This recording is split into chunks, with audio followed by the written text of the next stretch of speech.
I pledge allegiance to the flag of the United States of America and to the republic for which it stands, one nation, under God, indivisible, with liberty and justice for all. Thank you. We're going to start real quickly with approval of the minutes. Did you have any questions on the previous meeting minutes? You were not here. Bob? No, there was just one typo in public comments. Okay. We can correct that. Yeah. Or housekeeping. Motion to approve? So moved. And a second. And all in favor? Aye. Hi. And you can, I started saying your name up there. Hi, Alice. How are you?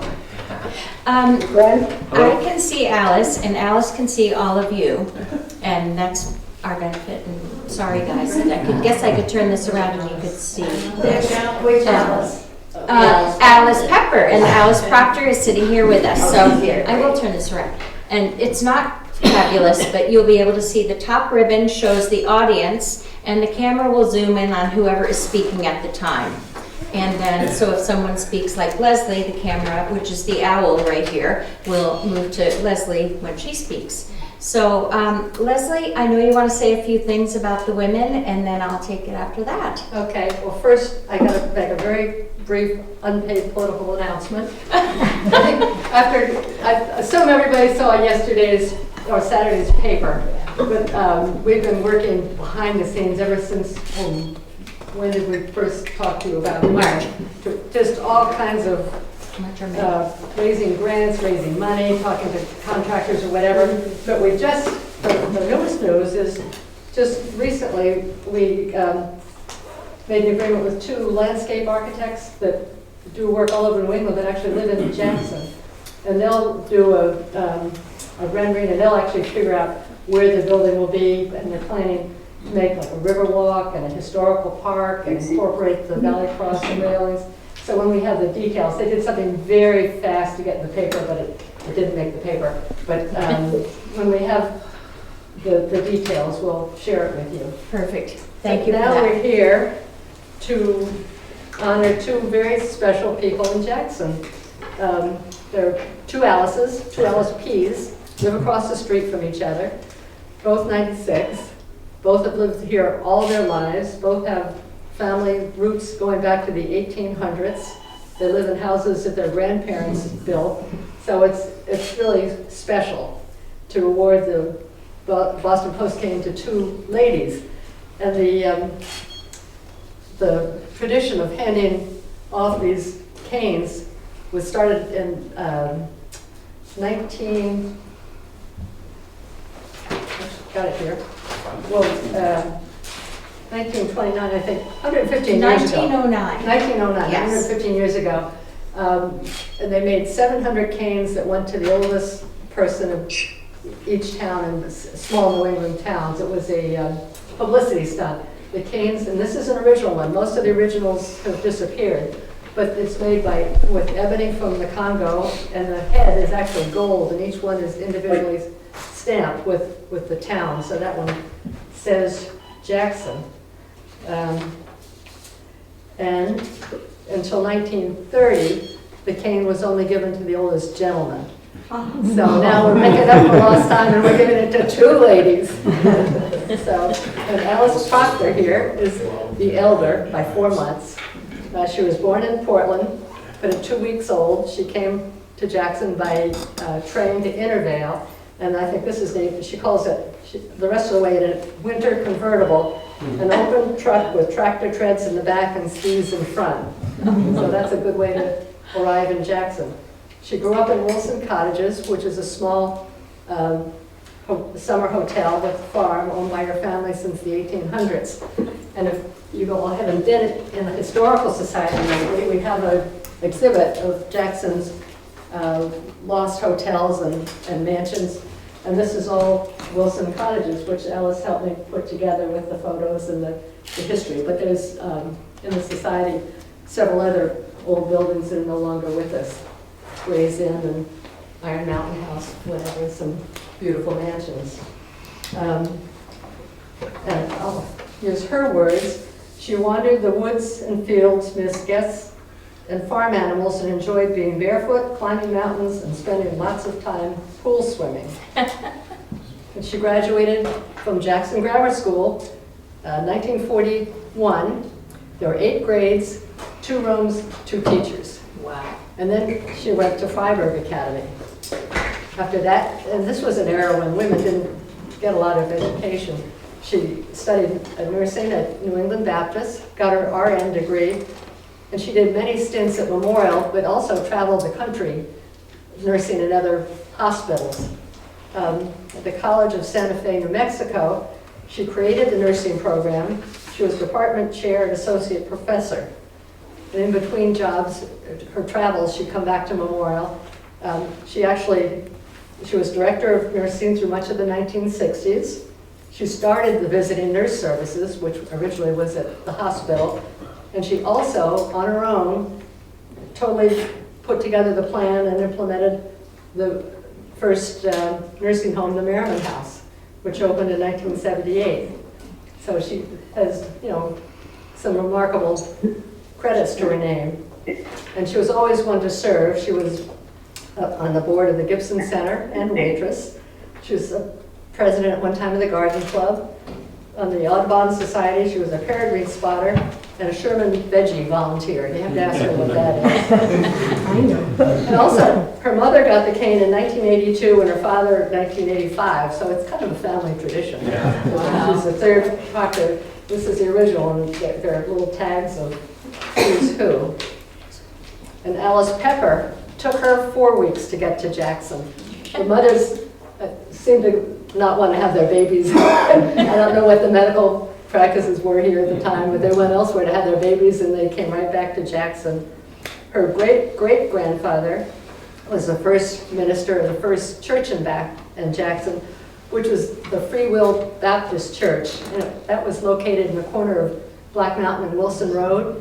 And the church itself was later moved down the road because things were moved all the time back then, especially before power lines. It was a lot easier. And part of it is incorporated into the Christmas Farm Inn. And the triangle where the church stood belongs to the Historical Society, and each summer we have a service there. The Gail from the Congregational Church does an outside service with snacks and singing, and it's very ecumenical. It's a beautiful service, so you missed it this year, but try to get it next year. Alice's mother was born at Brookside Farm, where Alice now lives on Wilson Road.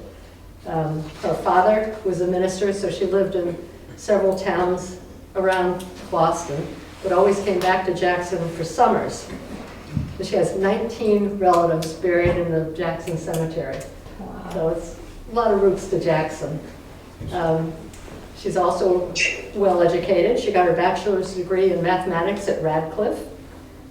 She worked at MIT doing calculations and as a research assistant for a mathematician. And her interest in the history of Jackson began when she started researching her mother's ancestry. And she's the longest member of the Historical Society. She's a past president. And she's really the go-to resource. When anybody calls with a question, we go first to Alice, whether it's about a person or a building or whatever. She's just a great resource. And she's she's created some wonderful history. We were so fortunate for a small town like this to have some really good histories. And her first was published in 2008, History of Jackson, and this goes from 1771 to 1865. And then she updated it, 1771 to 1940, and this was printed in 2015, but it's been out of print for several years. However, we just reprinted it, and the reprint, we were able to add an index, because it's not exactly, it's just full of pictures and whatever, and it's not a page turner, but if you want to look at a person or a place or whatever, having the index, which was done pro bono by somebody that has a home in Jackson, it's a great book, on sale at the Historical Society, of course. And then she also printed this oldest houses in Jackson, still in existence and built prior to 1860. And then I had never actually read this. This is Letters to My Grandchildren, Memories of Jackson by her grandmother, Doris Fertile Cotton. It was edited by Alice Pepper. But I was flipping through it, and there's a chapter on schools, and that's kind of a big topic in town. And Alice's grandmother she was in the third school district in Jackson. I don't know how many there were, but she went to the Hackett School, which was right at the base of Black Mountain, kind of where the little pool is. And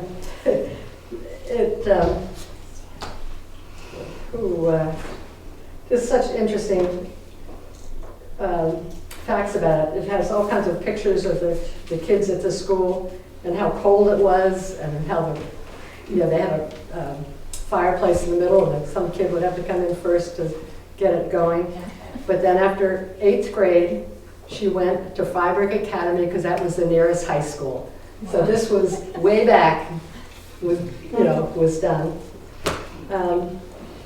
So I guess I don't have anything more to say, but just we're so fortunate to have two Alices that have made such an impact in Jackson's history.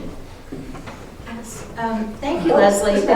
And here's the replica of the cane, and I don't know, we're not going to split it in half. But this Alice goes south in the winter because her house isn't winterized, so she goes to Conway.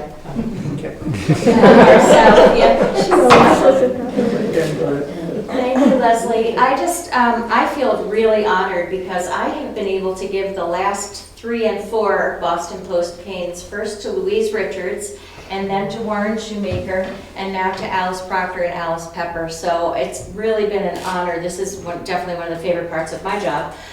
So I want to read the proclamation that we have, which I think is really special. And I also just want to say thank you to both Alices for sharing so much of your history and your past, because that gives us so much information about how you've lived your life. So I really want to thank you so much. And on behalf of the town of Jackson and the Jackson Historical Society, it gives us great pleasure to present you with the Boston Post cane in recognition, honor, and respect to you as our oldest citizen of Jackson. Awarding the Boston Post cane is a tradition that began in 1909 throughout New England, and we are proud to still have the town of Jackson's original 14-karat gold-topped ebony cane. Throughout history, canes were considered a sign of leadership and an ancient symbol of deference to age and reverence of ancestors. The enclosed certificate has been prepared for you as a symbolic presentation as the honored recipient of the Boston Post cane. A brass nameplate with your name will be affixed to the case displaying Jackson's original cane located in the town office building. Congratulations. Thank you.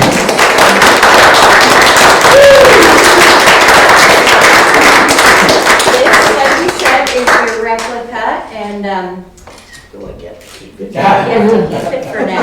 Yes, you have to share it with Alice Pepper. That's right. I'll be happy to share it with Yes. them. Well, We've been thank you. independent neighbors for years. I think that is so It's taken a special. long time to get this. Well, you've lived it for a while, too.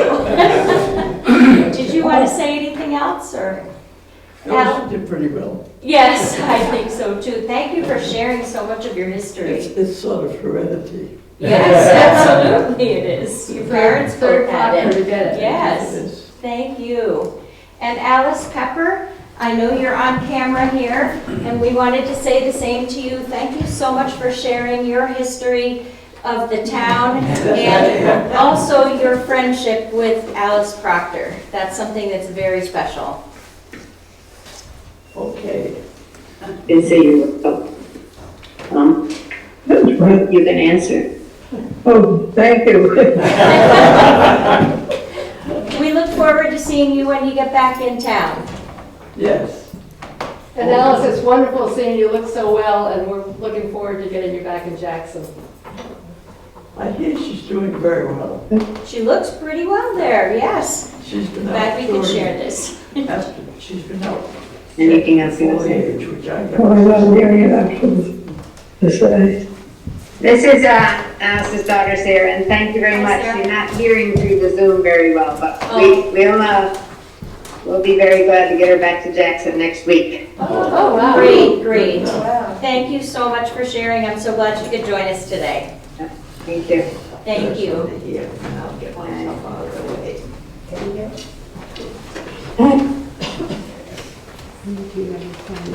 You can stay. I'm serious in Florida. And we'll give this to Alice when she gets back in town as well. This cane, I feel very much at home. I can figure it out. And for those that are here to see Alice, feel free to stay for the meeting if you want. It's not going to be too long, and then you can Thank you. visit with Alice if you want. Thank you.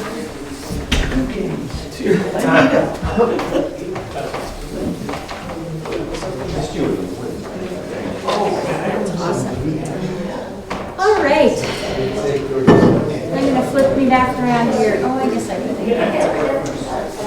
All right. Our next topic is the Valley Cross Road Bridge update. And we have a couple folks here. Do you want to bring your chairs up front so you can chat up here and the sound will be a little better? Sure, yep. Thanks. Yeah, sorry. Thank you. Sideways, yeah. Yes, so like we said, lots of action down at the bridge. Do you want, I'm not sure if you could just say your names too for the minutes and then chime in to the update. Yep. Chris Fournier from HEB, project manager. We're performing the construction engineering activities at the bridge. And I'm Jason Ross. I'm another structural engineer at HEB. I've been out at the bridge site for most of the summer and continuing to go to the site as things are finishing up. Finishing up, I like that. Yeah. So, what is the status and what kind of news do you have for us today? Yeah, if you haven't caught up with it, the steel bridge girders are in place. So the concrete abutment work has been performed a while ago. The steel girders are in place, and the stone facade is currently being applied to the abutments for aesthetics. And the contractor is forming up the concrete deck, which will serve as the driving surface. At the same time, the steel trusses are safely stored inside at the contractor's facility where they're actively and right now today being sandblasted and prepared for the aesthetic repairs that are being made to the trusses so that way they can be painted and then reinstalled at the site. And timing. Yeah. The original schedule had the contractor finishing up, or their proposed schedule was to finish up in late October. It seems like they're a little beyond that at this point in time.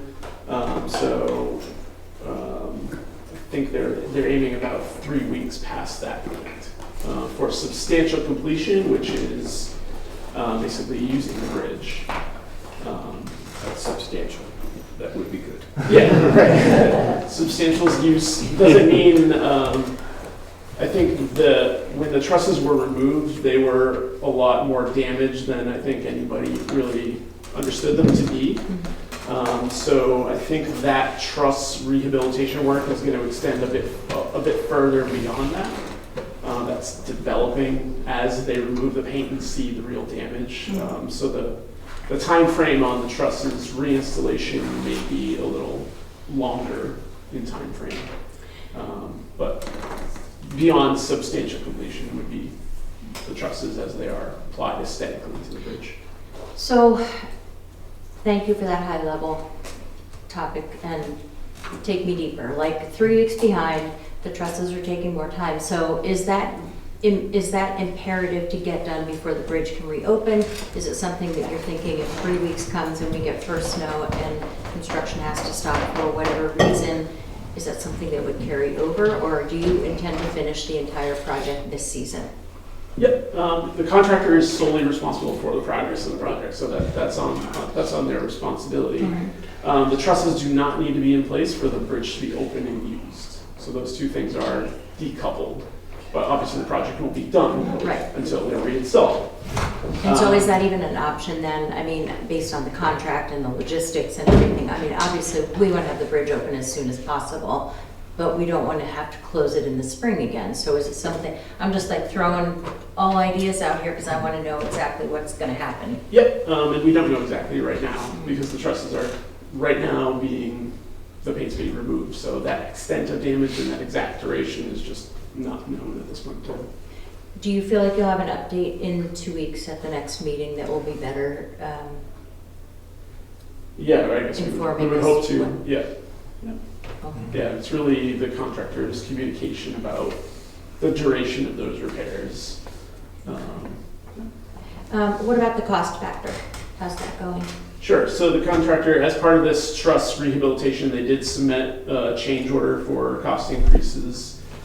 If you'll recall from the pre-construction meeting that was discussed at that point in time, essentially the project was given a fixed budget for the truss rehabilitation, and that budget that was set, not by the contractor, but just set for the project, was basically found inadequate. So they're developing the costs right now. That is going to be in excess of that allotted budget for the And truss so since they're rehabilitation. working on it now, do we have a number or we don't have a number We yet? don't have a fixed number yet, no. Do we anticipate it to be material? We need Large? to. Yes. Yeah, that's, the contractor indicated that at the time of the Yeah. pre-con, and Yeah. I think everybody was aware of that, or aware before that point as well. Sometimes I ask questions that I kind of know the answer to. Okay. Just so it'll be stated and for the minutes and some historical purposes. So I appreciate your patience on that one. And again, as soon as you find something else like that out, you will let us know through either email or through a meeting. Yep. Anything else that we need to know about? Do you have some good news? It looks good No. so far. I mean, the construction quality is what we would expect, and they're following specifications, so that's all been going well so far. Yeah, there was a long time of construction where things were below ground, where you wouldn't be able to see them, so it looked Right. very messy and dirty for a long time. Now we're starting to get to the good-looking part of the project, so Right. things are cleaning up and finishing up nicely. I hear what you're saying because there were many times where we drive by going, there's nothing there still. So, questions, Bob, Frank? Well, if it's going to be functional in 3 weeks is really what you're sharing, and then the trusses, which is the late piece on that. Can you give me a sense of how much time it would take once the trusses are complete to install them? Is that like a 2-week process or a 2-day process? Is the bridge going to be closed in order to bring those in? Are we waiting till the spring? Or, I mean, key is that the bridge is functional, and that in 3 weeks out is. I would say it's probably a single-day operation. The trusses themselves will be completed in this contractor's shop. They'll be trucked to the site all in one piece. Yep. The crane will just have to pick them up and drop them and bolt them in place on the Yeah. bridge.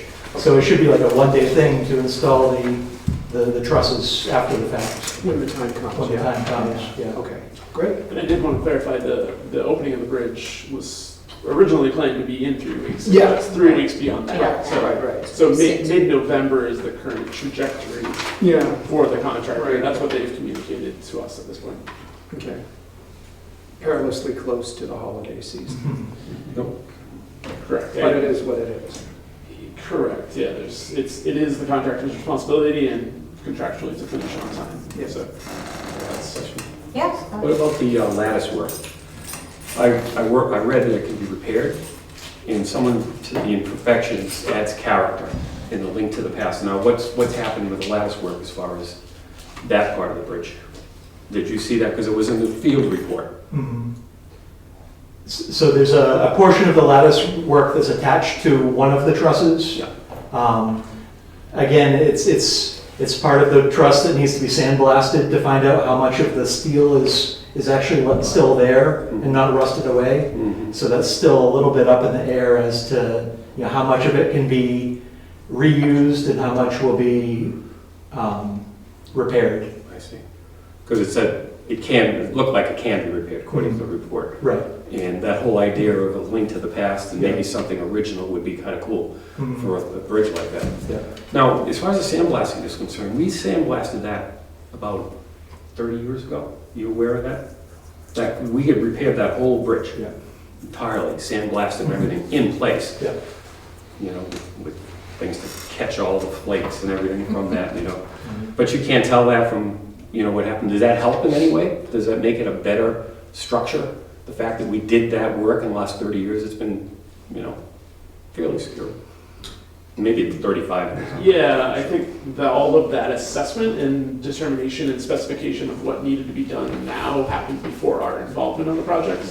It was specified in the original contract by the design engineer, so they hopefully took that into account as part of their work. Or I would expect them to have taken it into account. Yeah. Anything else? Great, I'm all set. All right, you know, as it gets closer to the 3 weeks and then the 6 weeks, please just, if there's anything that's material that we need to know about, I know you've been really good about emailing in through Burr and things like that, but please keep us up to date and highlight high importance, whatever. If it's something certainly cost related and time related, so we can make decisions and make plans for traffic in town, etc. More communication is better. Great. Thank you. Yeah. I appreciate it. All Weather's right. been good. Yes. Yeah. Yeah, it's a lot better than last summer. Yeah. All right. Thank you. Emily, update from the EMD.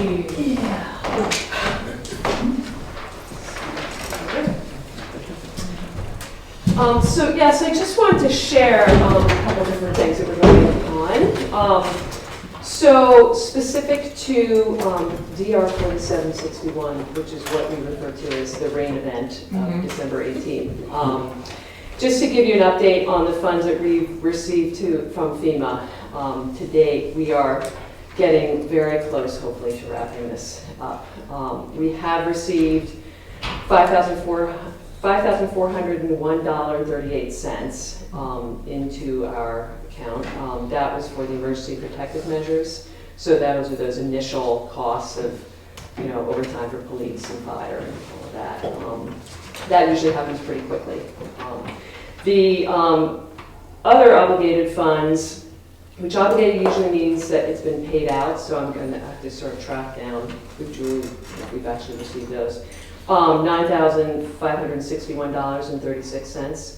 So that is for some of the work on the roads that was done. These are divided up into, I believe it's 6 different projects. Right. And then pending final review, looks like we have some reviewing of some documents on our end, I think, or it might be another part of FEMA. There's a environmental historic preservation folks who are reviewing. We ended up combining the Riverwalk damages and the falls damages into one big project. But those, between that and then some of the roads that still need to be reviewed, is $43,038.83.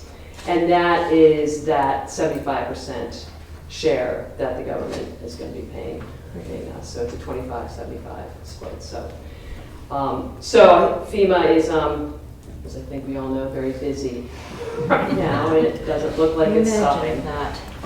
So that's where we stand on that, and I'll share those details with you, and we'll be in touch. Some of that. Also related to FEMA, Julie and I attended a BRIC webinar that this is the Building Resilient Infrastructure and Communities Grant Program. Specifically with our thoughts being on funding that could support the fire station, hopefully, really looking at the hazard mitigation piece of that.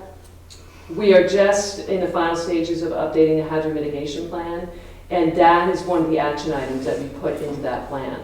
So that is a key piece. If we put these action items in the plan, that will then help as we complete different applications. We can refer to the number and the page and everything in our plan. Another two different pieces that were brought forward to us that we're going to be sharing with the planning board is some funding and support, whether it's, and I say funding or the support is direct technical assistance that FEMA can provide to looking at our zoning and building codes. Setbacks from rivers, additional development along different streams and drainages. I have to do a little bit more research into some of that. The notice of funding opportunity is looking like it's probably going to be released, I think it was in February. Yeah, February. So we have some time for this, which is really good, and we'll be talking about this more with the fire station. But the big thing is in terms of projects, they've got to be shovel ready. They want folks poised and ready to go. So the timing is pretty good with that. But of course, there's a lot of people needing these funds. Yeah. So we'll see how that goes. Also, sort of related to this, David Campbell with the Planning Board and myself, we are the representatives for the North Country Council's Transportation Advisory Committee. And communities submitted projects across sort of the North Country Council footprint, basically Carroll, Coas, Northern Grafton, for projects to the Department of Transportation for the 10-year plan, for the next 10-year plan. And the project that we submitted was to really look at studying the Route 16 corridor from mile marker 92 to 96. There have been a lot of accidents, so this is sort of from here up towards Dana Place. I reached out for letters of support, stories, get accident reports, photos. Studies don't usually get really high rankings in those priority lists. We were 9th out of 19 projects that were submitted, which is the most they've ever had. But we have also put that in as an action item into our hazard mitigation plan as well. So hopefully, we're just going to keep kind of sending that forward. But I just encourage everybody, if you have stories of tricky times on Route 16 going north, certainly police, fire, those different reports of compiling that and sharing that with the state, so that will continue to happen. Dave and I also thought that it would be interesting to look at getting, and this is a free service that North Country Council can provide to us, is traffic counters, looking at Thornhill Road, Dundee, and along the Falls area. And again, this will be next summer, but really kind of looking at what some of those traffic rates are. And as Dave and I drove home together, because we carpooled, driving up by the falls and seeing the speed limit signs along there, which you can barely see one of them because it's covered, but something that we're going to sort of take a look at to see if we can have that changed in some way. So, When you talk about the traffic counters, how did you come up with those specific roads? So this was in the drive back home. It was great, hour long to talk, hour long back. Transportation. Looking at how many cars are going over these less used roads. Spending some time on Thornhill myself, in recent years, people move really fast along that road, and there's a lot of traffic. And I know Storyland's letting out during the summer. You don't go to Glen. Right. You go Dundee, Thornhill, taking those other roads. So we're sort of curious about that. Yeah, we haven't talked much with Gary about this. Again, this is next summer, but to sort of see how that is. And then the falls, what that will really tell us, we're sort of, I don't know if it can tell the rate of speed as you get over those counters. But that's something that we're pursuing. But that service is available, so if there's any other ideas that people have, they'd be curious about having. I would certainly add Green Hill Road onto that. I think that would be a great tracking, and we've talked about it for many years about the speed and the number of vehicles that go up and down that road now. So to me, that would be it, especially with the addition of some short-term rentals and other properties up there. Okay. That would be higher on my list. All right. Any others that you can think of? No, but as far as the Upper Falls, or the Falls area, that would be a matter if we saw a need for a speed limit adjustment of lobbying the state Right, Right. so that's another piece. Yeah. And so, Local roads, we have local. right, Yeah. and this is where it's sort of like, okay, so now we're, you know, DOT is on those calls, so we can hopefully have some Yeah. direct, talk with them, so. So that's that, and then I just wanted to bring to your attention, and I think I'll put this in e-news when I get some of the details, but Monday, October 21st, the town of Gorham is hosting a meeting at 6 p.m. at their town hall, bringing in representatives from FEMA, NRCS, the National Resource Conservation Service, and the Department of Environmental Service, New Hampshire, to do some presentations related to the recent flooding. I don't have the exact details, but it seemed like an excellent opportunity for people to be able to ask questions, concerns of sort of the process when we do have these disaster declarations. What are some of the different avenues of you can pursue mitigation efforts? As you saw from this last disaster, there's 3 different funding lines that come down to local communities: public assistance, hazard mitigation, and individual assistance. It is really difficult to have individual assistance declared. You're looking at a Hawaii scenario or, you know, Asheville, North Carolina scenarios. But for folks to sort of better understand some of the complexities of that, I'm just sharing that if anyone's able to get up there, I'm not going to be able to attend. But I'll see if, I also wanted to see if we could get folks here for a future talk, maybe at the Whitney Center or something. So, Right. so So Greg Marcello, definitely, if you are going to coordinate. oh, something, definitely. Yeah, Okay. yeah, exactly. So I'll see how that can be done. So that's about all I've got. What do you do in your spare time? Thank you for all of that information and Yeah. also all you've done in the past 10 months since the flood. Which is Yeah, just well, crazy that it's been a team effort, that's for sure. Yeah. Yeah, we'll look forward to. You've learned a lot. I've learned a lot. Yeah, riverfront, waterfront property, I Yeah. watch it. Really closely. And Did you that guys great have any- presentation, Yeah. I was wondering, I was thinking about Emergency Operations Center when they were talking about Oh, yes. assistance. And Yep. did they mention anything, because I didn't pick up on it and I was on the presentation, are they going to pan that PowerPoint out? Did they say? So this is something, I think it was just sent out. I saw an email that I didn't look in depth at. Julie and I were, which if you were there, you I was probably would have gotten it. registered. Yeah. So I was literally taking pictures of some of the slides Oh, were because you? we didn't That's get them. smart. But I would like them to send that out because it's a really cool, clear explanation. The biggest thing we need to do right now on that is to file the letter of intent because the deadline for that is November 8th. And that's a pretty easy form. I can bring that up tomorrow when we meet. And it's kind of the details, the cost details of the project. And we can get that going. So, the state just wants to have a heads up. That they'll know what to expect, and then we can go from there. We did file a letter of intent with the Leary Foundation, the Leary Firefighters Foundation, for $25,000 to support, oh gosh, I think it was air packs again.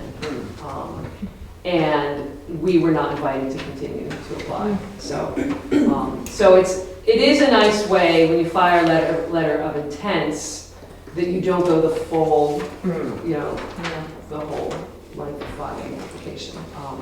So that was disappointing again, but we'll see what the letter of intent, how that goes with Brick.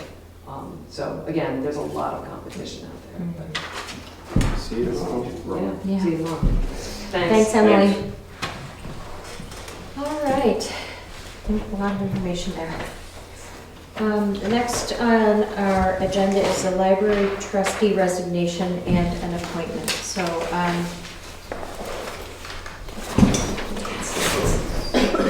okay. So the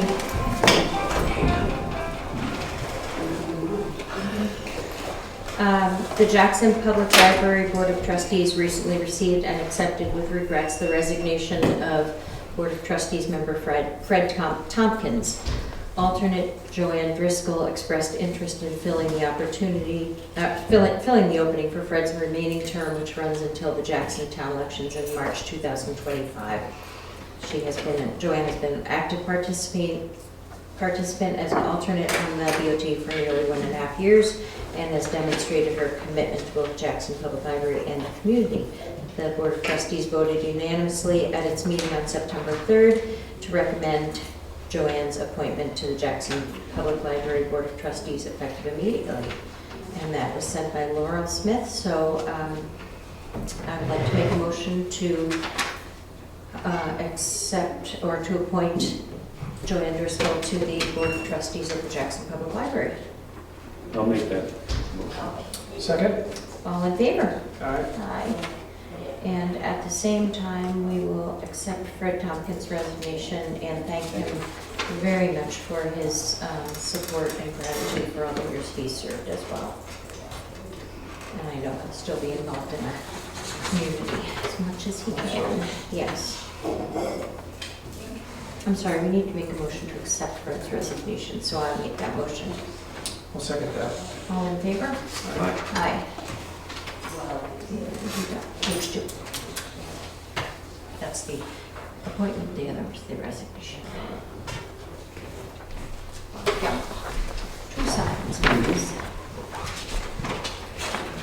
All right, that is for that. On the planning board, we had an opening for an alternate, and Jane Cannell from 7 Temple Drive in Jackson has been in Jackson since May 2022 full-time, and she expressed her interest in being an alternate. So we would like to make a motion to appoint Jane Cannell as an alternate planning board member. I'll make that motion. I'll second it. All in favor? Aye. Aye.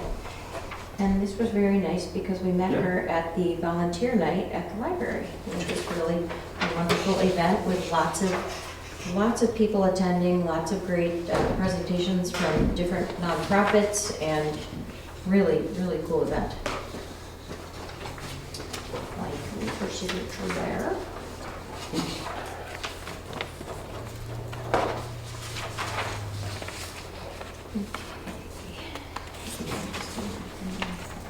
And just FYI, Jane is an electrician by trade, but she retired, so she's an awesome resource possibly. I said, don't get the word out, and now I said, I'm announcing it at the select board meeting. So. She's really great resource stuff. Okay, next is the Housing Commission Rules of Procedure. We talked about these at the last meeting, and then we had a few questions, and Scott, I appreciate that you're here today. We were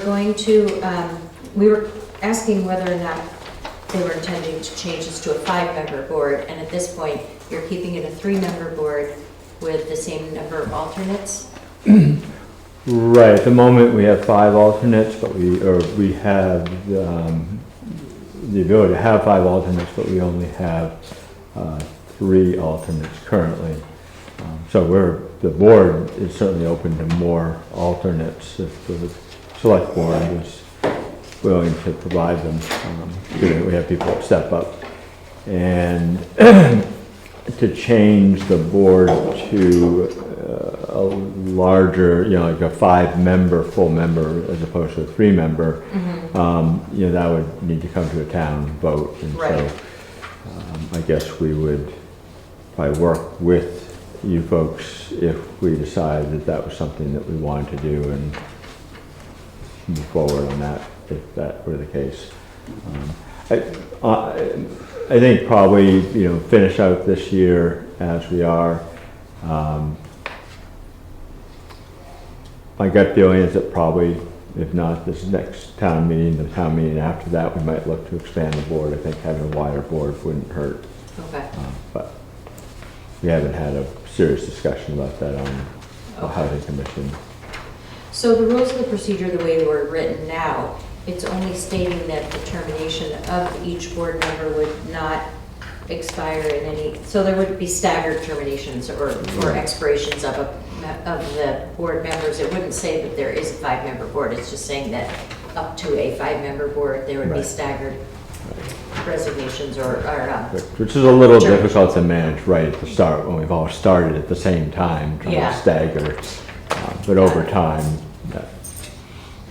So, did you have any other questions then, Julie? I think we're good then on the rules of procedures the way they are, or we have to rename that 5-member board still to 3? The only thing I had a question of was the membership. and I think, That doesn't make much sense, that one. No, we did correct that one, so Oh, you it says the initial term of members will be staggered so that no more than one term expires in any 1 year for a 5-member board. But it's not saying that there is a 5-member board, it's just saying that the expirations would be staggered. right. Well, and I guess one question would be whether 5 members, does that include the alternates or not? So we do have a 5. You have a 5-member board. Currently, we have a 5-member board. We could have a 7-member board. Technically, it's a 3-member board. Okay, Because Okay. that's what was Okay. approved at town meeting. okay. So when 5-member was put in here, it's Yeah. probably just thinking. So that should well, say 3-member Yeah. board, and then we'd be okay to sign these? Yes. Okay, and are you okay with that, each of you? Well, so the edits, you'll change the It- number 5 to 3 and you'll add board after member. Yes, and that part was actually added before, I just didn't think you got a copy of that final. So we'll change, and this is under membership, letter B, it will change, the initial term of members will be staggered so that no more than one term expires in any 1 year for a 3-member board. Okay? I will make a motion to approve the rules of procedure based on that change, and once those are changed, we can sign these and approve them into. Scott? Just in looking at this, there are Yeah. 2 typos. Just Oh. I want to point out, I'm assuming that I have the Go most ahead. current copy, which I may not. Just above membership, where it says the authority of the NLHC, Uh-huh. it should be the JHC. Okay. And then, I think it's on the, not the signature page, but the page before that, under Mhm. H, decision of the commission, and it looks like there's Shall an be extra by space. simply. There's a space or something weird going on there. Decisions of the commission shall be by simple majority of Right. those present in a duly conducted Right, and that's the meeting. correct text, it just, at least on my Yeah, the copy, it spacing looks a little looks- weird there. something looks a little weird there. Shall is finished with a capital I. Yeah, Oh, yeah, okay. that's right. All right, so we'll work on the spacing on that. Or And I the L. JHC. Yep. And then we'll be all set. Great, thanks. Comfortable approving and making a motion to approve these today with the revised, the corrections and typos? Yeah, Okay. made the motion, second. Motion, I need a motion, you seconded? Yep. All in favor? Aye. Aye. Thank you, and we'll sign that once we get the final copy, and we'll get a copy to you, Scott. Thank you.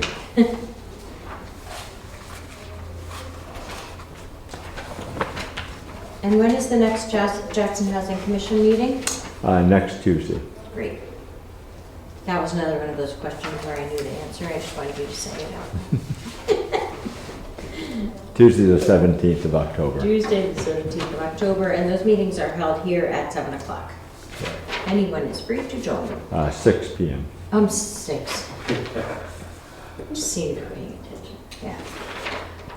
Okay. Next is tax collector deed. This is a release of deed, confirmatory release of deed.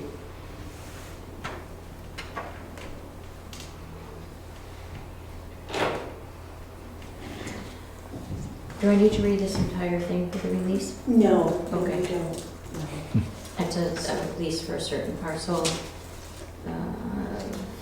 Julie's got a Yes. Yeah, tax map R13 lot 4. And this is deed is intended to release the interest of the town of Jackson for the above property for a tax lien that was redeemed by and said at the registry of deeds, blah, blah, blah. I'll make a motion to approve this release deed. Second. All in favor? Aye. Aye.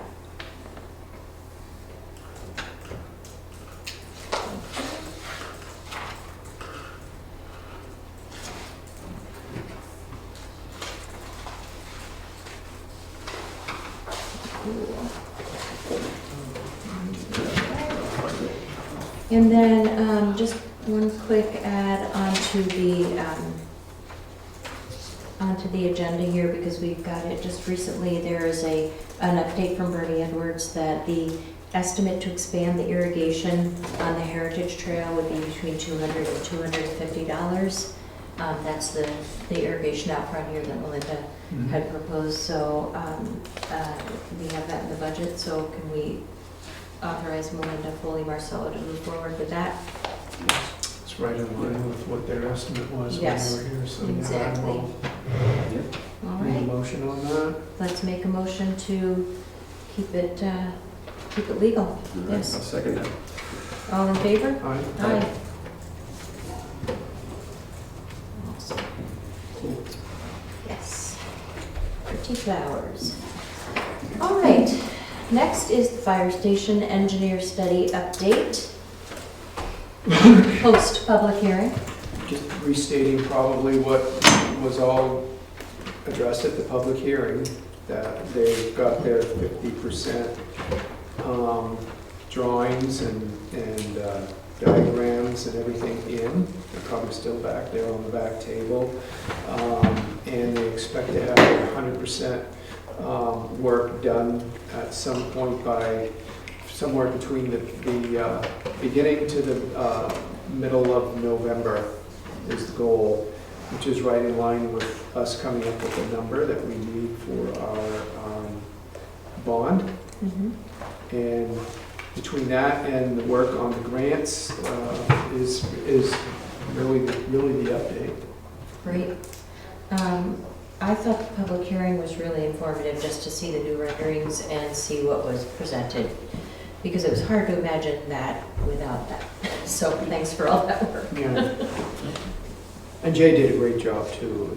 He's very familiar with the work and what the building looks like, so I was really pleased at the clarity that came as a result. Yes, it's a good team of people working there. All right. Oh, I'm sorry, Julie. You did have Heritage Trail cost update under pending, and I didn't listen. I moved it up. I rearranged the agenda. All right. Short-term rentals. We have a new application, and it's a previously approved short-term rental.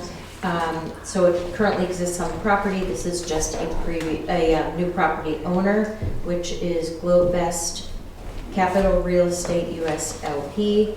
And so we're just making a motion to transfer that conditional use permit to the new owners. Motion? I'll make that motion. Do we transfer to Globevest Capital Real Estate?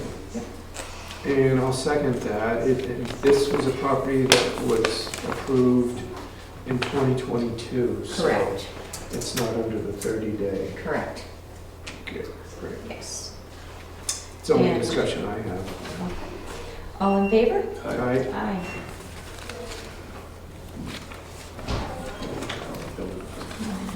I know.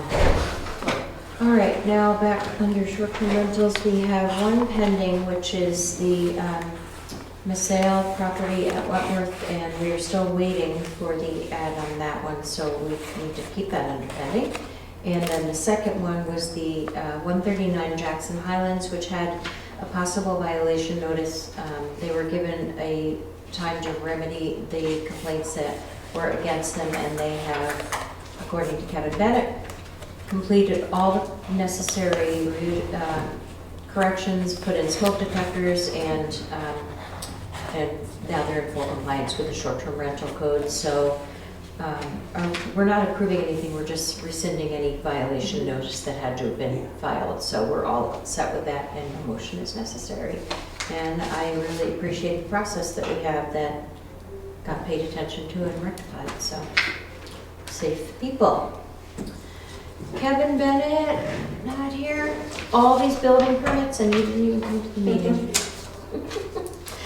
So we have, what did I count? 1, 2, 3, 4 new homes on here and about 19 to 20 new building permits, which is kind of crazy. So everybody's very busy.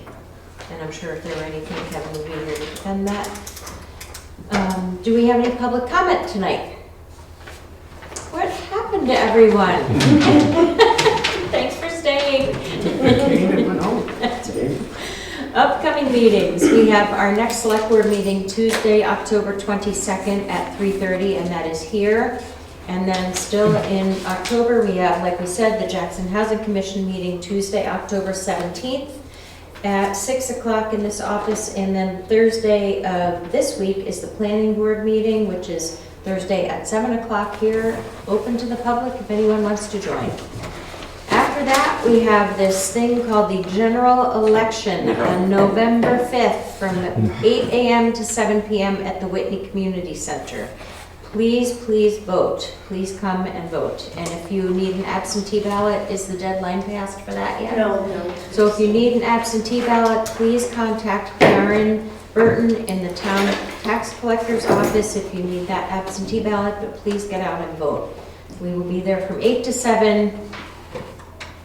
Very looking forward to using our voting machine again. After that, our November meetings are Tuesday, November 12th at 3:30 and Tuesday, November 26th at 3:30. Anything else, guys? I have nothing. I will make a motion to adjourn the meeting at 4:28. And thank you all for coming. That was really fun to give away the Boston Post cane again. I love doing that. I'll second that. All in favor? Aye. Thank you.